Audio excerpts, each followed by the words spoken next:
আজকের গল্প কার বুদ্ধি বেশি, স্বামী না স্ত্রী?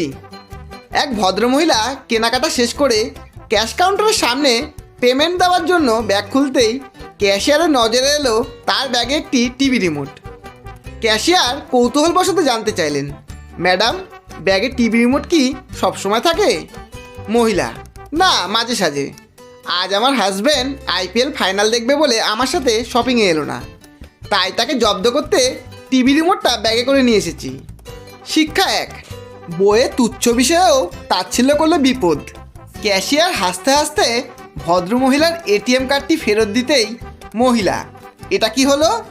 ক্যাশিয়ার, আপনার স্বামী ওনার সাপ্লিমেন্টারি কার্ডটি সম্ভবত ব্লক করে দিয়েছেন। শিক্ষা দুই, স্বামীর শখও স্ত্রীর নিকট সম্মানযোগ্য।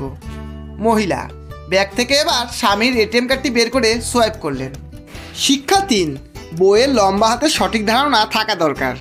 ক্যাশিয়ার ভদ্রমহিলাকে বললেন, সোয়াইপ মেশিন থেকে আপনার মোবাইলে একটা পিন নম্বর পাঠানো হয়েছে, সেটি বলুন। শিক্ষা চার, বেচারা স্বামীকে বাঁচাতে মেশিনও শেষ চেষ্টা করে।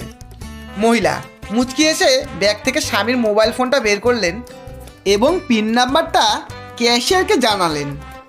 বিশেষ দ্রষ্টব্য, স্বামীর মোবাইল ফোনটি তিনি সঙ্গে এনেছিল যাতে শপিংয়ের সময় স্বামী ফোন করে তাকে বিরক্ত করতে না পারে। শিক্ষা পাঁচ, স্মার্ট ও ভদ্র মহিলাদের সাথে টক্কর নিও না। অবশেষে সব কেনাকাটা সেরে তৃপ্ত মনে ভদ্র মহিলা ঘরে ফিরলেন। বাড়ি ফিরে মহিলা দেখলেন গ্যারেজে স্বামীর গাড়ি নেই।